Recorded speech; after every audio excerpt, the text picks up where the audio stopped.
Assalamualaikum warahmatullahi wabarakatuh. Selamat pagi siswa-siswi kelas 4 SD Kreatif Insan Rabani. Bagaimana kabar kalian pada pagi hari ini? Semoga selalu dalam keadaan sehat. Alhamdulillahirabbil alamin. Kali ini Ustazah Novi akan menjelaskan tentang materi di tema 4 berbagai pekerjaan. Materi apa ya? Nah, kali ini adalah materi tematik bahasa Indonesia tentang unsur intrinsik cerita. Sebelum kita mulai pembelajaran pada pagi hari ini, alangkah baiknya selalu kita awali dengan berdoa. Mari bersama-sama kita berdoa ya. A'udzu billahi minasyaitonir rajim. Bismillahirrahmanirrahim.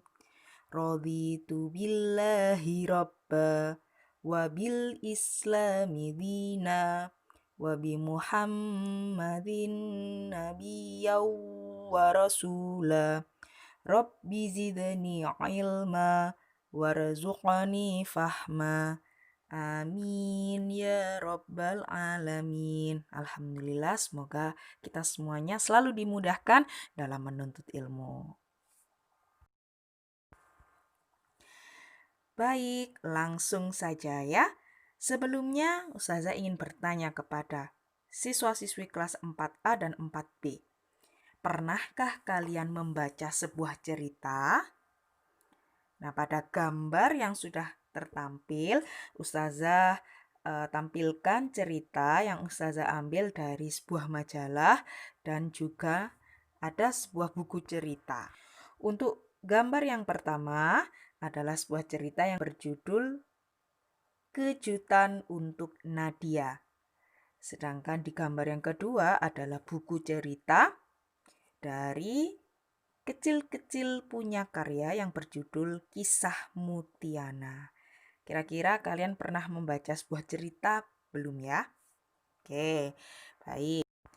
Jika kalian sudah pernah membaca cerita tersebut, maka kalian sudah membaca sebuah karya sastra. Apa yang dimaksud dengan karya sastra?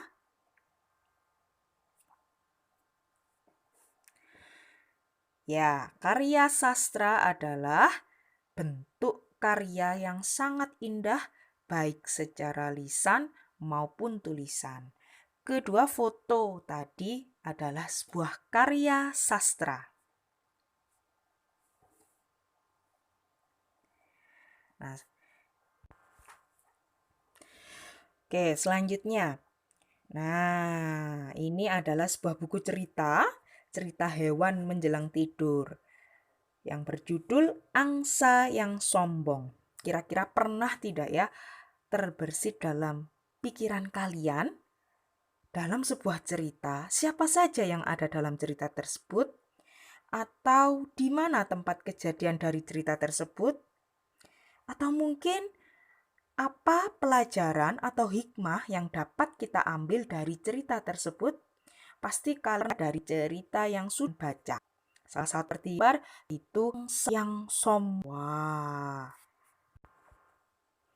Jadi, pertanyaan kalian tentang siapa yang ada dalam cerita, di mana tempat kejadian cerita ada, apakah ada pelajaran dalam sebuah cerita, itu semua termasuk unsur intrinsik cerita. Apa yang dimaksud dengan unsur intrinsik cerita? Unsur intrinsik cerita adalah unsur yang membangun suatu karya sastra yang dapat ditemukan di dalam teks karya sastra itu sendiri. Jadi dalam sebuah cerita itu pasti akan kalian temukan unsur intrinsik ceritanya. Unsur intrinsik cerita ada 5, yaitu tema, watak tokoh, latar, dan yang terakhir amanat cerita. Kita bahas satu persatu. Tema. Nah, tema adalah pokok persoalan dalam sebuah cerita. Sebagai contoh, kalian membaca sebuah cerita. Nah, cerita itu tentang apa? Pokok persoalannya. Nah, itu yang disebut dengan tema. Ustazah Novi beri contoh ya. Oke, nah yang pertama, pernahkah kalian membaca novel Laskar Pelangi?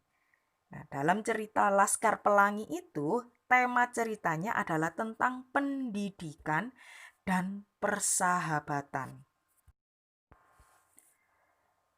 Baik, untuk contoh yang kedua adalah tentang novel Keluarga Cemara. Nah, Keluarga Cemara, tema ceritanya adalah tentang keluarga. Ya, mungkin kalian pernah menonton film dari Laskar Pelangi dan Keluarga Cemara. Nah, kedua film itu diangkat dari sebuah novel yang berjudul sama. Ya, jadi Laskar Pelangi dan juga Keluarga Cemara. Unsur intrinsik yang kedua yaitu tokoh. Tokoh adalah pelaku dalam sebuah cerita. Tokoh terdiri atas tokoh utama dan tokoh pembantu atau figuran.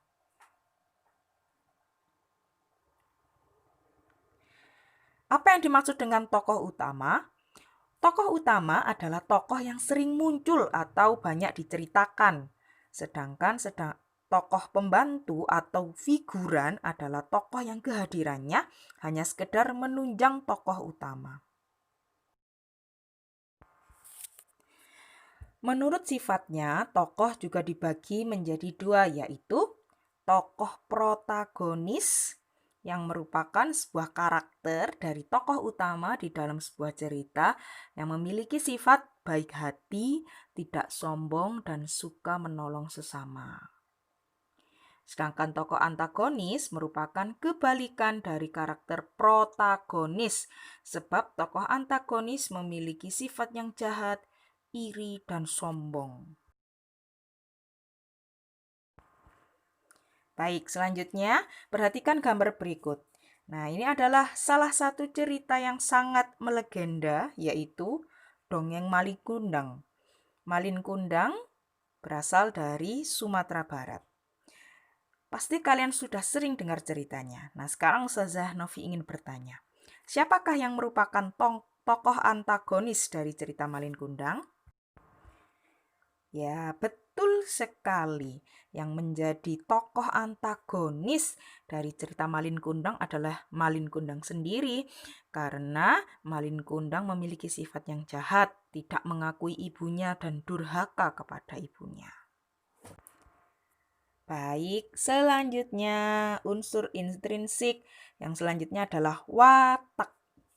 Watak adalah karakter dan sifat yang dimiliki oleh tokoh dalam suatu cerita. Sedikit ada hubungannya dengan tadi bagian tokoh ya. Oke, tapi ini adalah sifat dari tokoh tersebut. Nah, pasti kalian sudah melihat atau menonton cerita yang ada di gambar ya. Ini adalah perlombaan antara kelinci dan kura-kura. Watak dari kelinci adalah sombong, betul? Sedangkan kura-kura memiliki watak baik hati. Selanjutnya ada latar. Latar adalah keadaan atau situasi dalam sebuah cerita. Latar menggambarkan keadaan di daerah di mana cerita tersebut berlangsung. Pada masa kapan cerita tersebut dan bagaimana keadaan dan suasana yang ada dalam cerita sehingga pembaca dapat menghidupkan imajinasi melalui keterangan di latar. Latar dibagi menjadi 3, yaitu latar tempat, latar waktu, dan latar suasana. Kita bahas satu persatu.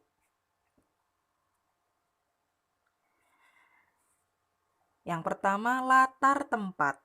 merupakan sebuah latar yang berhubungan langsung dengan lokasi yang digunakan dalam pembuatan cerita.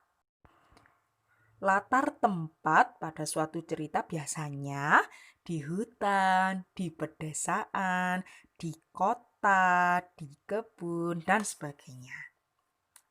Sedangkan yang kedua yaitu latar waktu, merupakan sebuah latar yang berhubungan dengan kapan terjadinya peristiwa dalam suatu cerita. Dan yang terakhir ada latar suasana, merupakan sebuah latar yang berhubungan dengan suasana yang terjadi di dalam suatu cerita. Misalnya seperti bahagia, haru, sedih, lucu, dan masih banyak lagi.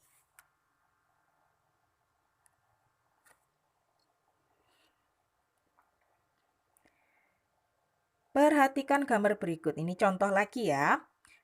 Cerita Kancil dan Buaya. Kira-kira latar tempat untuk cerita tersebut di mana? Jika kalian menjawab latar tempat dari cerita Kancil dan Buaya adalah di hutan, kalian betul. Ya, sip. Hebat. Selanjutnya adalah amanat atau pesan moral. Amanat adalah pesan yang ingin disampaikan penulis dalam sebuah cerita. Pesan dalam sebuah cerita bisa berupa nilai-nilai kehidupan atau motivasi untuk pembacanya. Nah, sekian penjelasan dari Ustazah Novi. Terima kasih sudah mendengarkan penjelasan dari Ustazah. Jika ada pertanyaan, jangan lupa untuk bertanya ya. Silahkan. Sampai jumpa di pembelajaran selanjutnya. Wassalamualaikum warahmatullahi wabarakatuh.